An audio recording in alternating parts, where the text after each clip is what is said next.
আসসালামু আলাইকুম। জসিন্তা জিনিয়া স্বাগত জানাচ্ছি এনটিভির দেশের খবরে। সরকারি চাকরিতে প্রথম ও দ্বিতীয় শ্রেণীতে কোটা বাতিল করে 2018 সালে জারি করা পরিপত্র অবৈধ ঘোষণা করে হাইকোর্টের দেয়া রায় বাতিল করেছে আপিল বিভাগ।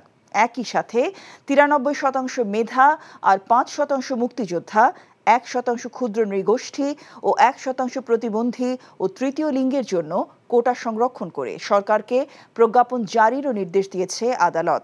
তবে সরকার চাইলে কোটা বাড়াতে বা কমাতে পারবে বলেও আদেশে উল্লেখ করা হয়। প্রধান বিচারপতি ওবায়দুল হাসানের নেতৃত্বাধীন 7 সদস্যের পূর্ণাঙ্গ বেঞ্চ আজ এ আদেশ দেন। রিপোর্ট করছেন হাসান জাভেদ। এখন জন্ম সনদ দিয়ে খোলো বিকাশ স্টুডেন্ট অ্যাকাউন্ট। নিজের বিকাশ নিজে কর। সরকারি চাকরিতে প্রথম ও দ্বিতীয় শ্রেণীতে কোটা পুনর্বহাল করে হাইকোর্টের দেয়া রায়ের পর কোটা সংস্কারের দাবিতে আন্দোলনে নামে শিক্ষার্থীরা। রোববার সেই রায়ের বিরুদ্ধে রাষ্ট্রপক্ষ ও পক্ষভুক্ত শিক্ষার্থীদের করা আপিলের শুনানি হয়।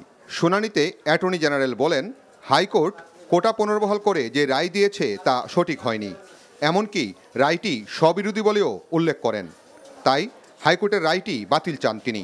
শুনানিতে পক্ষভুক্ত শিক্ষার্থীদের আইনজীবী সহ 8 আইনজীবী বলেন, কোটা সংস্কারের বিষয়টি সরকারের নীতি নির্ধারণী বিষয়, এখানে হাইকোর্ট কোনো হস্তক্ষেপ করতে পারে না, একমাত্র আপিল বিভাগের সেই এখতিয়ার রয়েছে। শুনানি শেষে হাইকোর্টের রায়টি বাতিল করে আদেশ দেয় আপিল বিভাগ। মেধাতে হবে 93 ভাগ, 5 ভাগ হবে মুক্তিযোদ্ধা, ক্ষুদ্র নৃতাত্ত্বিক জনগোষ্ঠী তাদের হচ্ছে 1 ভাগ, আর প্রতিবন্ধী এবং তৃতীয় লিঙ্গীয় ওদের জন্য হচ্ছে 1 ভাগ। আরেকটি আদেশ দিয়েছেন সাথে সাথে সরকার প্রয়োজনে এই কোটাটা বাতিল পরিবর্তন করার ক্ষমতা রাখবে। যদিও কোটা নির্ধারণের বিষয়টি রাষ্ট্রের পলিসি ম্যাটার বা নীতি নির্ধারণের বিষয়, তথাপিও অত্র আদালত সংবিধানের 104 অনুচ্ছেদের আপনারা জানেন 104-এ আমাদের সুপ্রিম কোর্টের কমপ্লিট জাস্টিস করার ক্ষমতা আছে, অর্থাৎ আইনের বাইরেও যে ওনারা কিছু বলতে পারেন সেটা ন্যায় বিচারের স্বার্থে। আদেশে আপিল বিভাগ আন্দোলনকারী শিক্ষার্থীদের স্ব শিক্ষা প্রতিষ্ঠানে ফিরে যেতে এবং শিক্ষা প্রতিষ্ঠানে শিক্ষার্থীদের জন্য অনুকূল পরিবেশ তৈরি করতে নির্দেশ দেন। এছাড়া আন্দোলনে নিহতদের ন্যায় বিচার নিশ্চিত করতে বিচার বিভাগীয় তদন্ত কমিটিকে সহায়তা করতে নির্দেশ দেয় আদালত। ছাত্রছাত্রীদেরকে আহ্বান জানিয়েছেন তারা যেন ক্লাসে ফিরে যায় এবং শিক্ষার্থী যারা রয়েছে তারা যেন আদালতের প্রতি সম্মান রেখে তাদের এই আন্দোলন থেকে, আদালতের আদেশের প্রতি সম্মান রেখে তারা তাদের আন্দোলন থেকে সরে যায় এবং আজকেই যেন ঘোষণা দেয় যে তারা আর এই আন্দোলনের সাথে নেই, এবং যে ক্ষয়ক্ষতিগুলি হয়েছে, প্রাণ ঝরে পড়েছে, এই জন্য অ্যাপিলেট ডিভিশন দুঃখ প্রকাশ করেছেন। আপিল বিভাগের আদেশে সবাই ন্যায় বিচার পেয়েছেন বলেও মনে করেন আইনজীবীরা। এখন আন্দোলনের কোনো যৌক্তিকতা নেই বলেও মনে করেন তারা। আন্দোলনকারীদের সাথে আলোচনা করে অচলাবস্থা নিরসনেরও পরামর্শ তাদের। যারা আন্দোলন করছে তারা নিজেরাও বলছে তারা কোটা বাতিল চায় না, তারা সংস্কার চায়। তাই এখানে আদালত যে সংস্কার করে দিয়েছে, আমি মনে করি দেশের একজন আইনজীবী হিসাবে যে সাধারণ ছাত্ররা যে দাবি করেছে সেটার সাথে এটার যথেষ্ট সম্পৃক্ততা আছে। 2018 সালে যখন কোটা সিস্টেম বাতিল করে দেওয়া হলো তখন এটা সরকারি সিদ্ধান্ত ছিল। সরকার যে সিদ্ধান্ত দেয় সেটাই চূড়ান্ত। এই চূড়ান্ত সিদ্ধান্তের উপর কোর্টের কোনো এখতিয়ার নাই কোনো রকম ইন্টারফেয়ার করার। খারিজ করার পরে ওনারা যে অবজারভেশনটা দিয়েছে ফর কমপ্লিট জাস্টিস, এটা একটা হয়তো বিশেষ পরিস্থিতির কারণে দিয়েছে, কিন্তু সাধারণত আদালতের সামনে যখন কোনো কিছু পেন্ডিং থাকে তখনই এটা দিতে পারে, কিন্তু এখন যেটা খারিজ করে দিয়েছে আদালতের সামনে কোনো কিছু পেন্ডিং নাই। কোটা বাতিল করে 2018 সালের জারি করা পরিপত্র অবৈধ ঘোষণা করে গত 5 জুন রায় দেয় হাইকোর্ট। এরপর এই রায় বাতিল চেয়ে আবেদন করে রাষ্ট্রপক্ষ। কোটার যৌক্তিক সংস্কারের দাবিতে শিক্ষার্থীদের আন্দোলন যা গড়ায় সহিংসতায়। শেষ পর্যন্ত আন্দোলনকারীরা 5% সর্বোচ্চ কোটা রাখার পক্ষে তাদের মতামত দেন। আপিল বিভাগ হাইকোর্টের দেয়া রায়টি বাতিল করে সর্বোচ্চ 7% কোটা রাখার পক্ষে তাদের মতামত দেন। এর ফলে যে যৌক্তিক সংস্কারের কথা বলা হয়েছিল সেটিরই প্রতিফলন ঘটেছে বলে মনে করছেন আইনজ্ঞরা, আর যার মাধ্যমে এই আন্দোলন সংগ্রামের একটি পরিসমাপ্তি ঘটবে এমনটাই মনে করছেন তারা। Hasan Javed, NTV news, Bangladesh supreme court, Dhaka. এখন জন্ম সনদ দিয়ে খোলো বিকাশ স্টুডেন্ট অ্যাকাউন্ট। নিজের বিকাশ নিজে কর। দ্বিতীয় দিনের মতো দেশব্যাপী কারফিউ চলছে।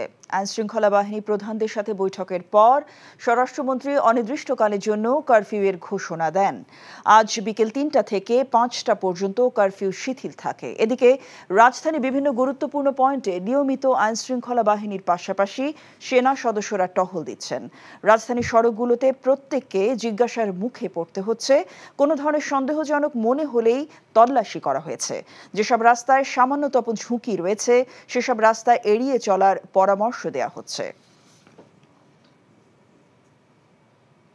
ভোলা থেকে staff correspondent Afzal Hossain curfew দ্বিতীয় দিনের চিত্রের সর্বশেষ খবর জানিয়েছেন।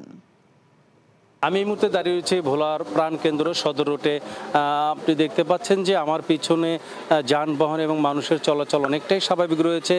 কারফিউ থাকলেও তারা সেটি মানছে না, তারা তাদের নিত্য নৈমিত্য কাজে বের হচ্ছেন। র্যাব, পুলিশ, নৌবাহিনী তারা বিভিন্ন স্থানে টহল দিচ্ছে। শুধু তাই নয়, ব্যাংক থেকে টাকা উত্তোলন, ব্যাংক বন্ধ থাকায় সরাসরি টাকা উত্তোলন, সবকিছুই একটা চরম ভোগান্তি দীর্ঘ। তো এই ছিল ভোলা থেকে আমার কাছে সর্বশেষ।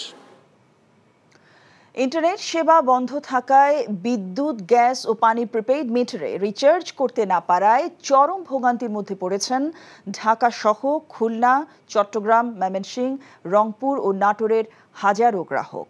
খুলনায় বিপাকে পড়েছেন বিদ্যুৎ, গ্যাস ও পানির প্রিপেইড গ্রাহকরা। মিটার রিচার্জ করতে না পেরে অনেক বাসাবাড়িতে নেই বিদ্যুৎ।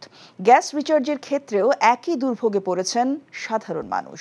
বিদ্যুৎ বিতরণ কেন্দ্রগুলোর সামনে দীর্ঘ লাইনে দাঁড়িয়ে প্রিপেইড কার্ড রিচার্জের জন্য ঘন্টার পর ঘন্টা অপেক্ষা করছেন গ্রাহকরা। চট্টগ্রাম মহানগরীর চিত্রও একই। এদিকে মিটারে রিচার্জ করতে না পারায় ইতোমধ্যে নাটোরে বন্ধ হয়ে গেছে অনেক বাসাবাড়ির বিদ্যুৎ সংযোগ। ময়মনসিংহ, রংপুর সহ অন্যান্য বিভাগের অবস্থা একই রকম। বিদ্যুৎ, গ্যাস ও পানি প্রিপেইড মিটারে রিচার্জের খবর জানিয়েছেন আমাদের খুলনার সিনিয়র করেসপন্ডেন্ট মোহাম্মদ আবু তৈয়ব। আমি রয়েছি খুলনার Sherebangla রোডস্থ West zone power distribution company একের সামনে। এদের কারোর বাসায় 2 দিন কারেন্ট নেই, কারোর বাসায় 1 দিন কারেন্ট নেই। এখানে পুলিশ মোতায়েন করা হয়েছে, অতিরিক্ত পুলিশ তারা ডিউটি করছে, মাইকিং করা হচ্ছে, তারপরেও লোকজন আছে না। প্রায় হাজার হাজার গ্রাহকের বাড়িতে এই অবস্থা। এই মানুষের যে চরম দুর্ভোগ সৃষ্টি হয়েছে তারই এখানে দেখছেন যে এই পরিমাণ লোক এখানে আসছে। যেহেতু সরকার কার্ফিউ দিয়েছে, ব্যাংক বন্ধ রয়েছে, সেহেতু ওই অটো বিদ্যুৎ ব্যবস্থা যাতে আগের মতো চালু হয় তার ব্যবস্থা করতে। ময়মনসিংহ থেকে কারফিউ ও সেনা মোতায়েনের সবশেষ খবর জানিয়েছেন স্টাফ করেসপন্ডেন্ট আয়ুব আলী। এই কারফিউর কারণে কিন্তু অনেক জায়গাতে অনেক সেক্টরে কিছু সমস্যা হচ্ছে। মানুষজন ঘর থেকে বেরোতে পারছে না এবং তারা হাট বাজারে যেতে পারছে না। তো সবচেয়ে বেশি ভোগান্তিতে পড়েছে বিদ্যুৎ এবং ইন্টারনেট ব্যবহারকারীরা। আপনি দেখেন নিশ্চয়ই যে আমার পিছনে যে লোক দেখতে পাচ্ছেন আপনি, এরা এই সব মানুষজন কিন্তু সবাই বিদ্যুতের গ্রাহক এবং তারা প্রিপেইড মিটারের গ্রাহক। তারা তাদের কিন্তু অনেকেরই মিটারে টাকা নাই, তারা বিকাশ বন্ধ থাকার কারণে টাকা রিচার্জ করতে পারছে না। ইন্টারনেট সেবা না থাকার কারণে গণমাধ্যম কর্মীরা কিন্তু তাদের যে পেশাগত কাজ, এই পেশাগত কাজ করে এইটা তাদের সদর দপ্তর বা স্টেশনে পাঠাতে পারতেছে না। এখন এটা শেষ হবে কবে, তারা ভোগান্তি দিচ্ছে। তাদের একটাই প্রশ্ন যে এটা কবে শেষ হবে। এই ছিল দেশের খবরে 6টি ইভিনিং নিউজ দেখার আমন্ত্রণ জানিয়ে শেষ করছি। সবাইকে ধন্যবাদ।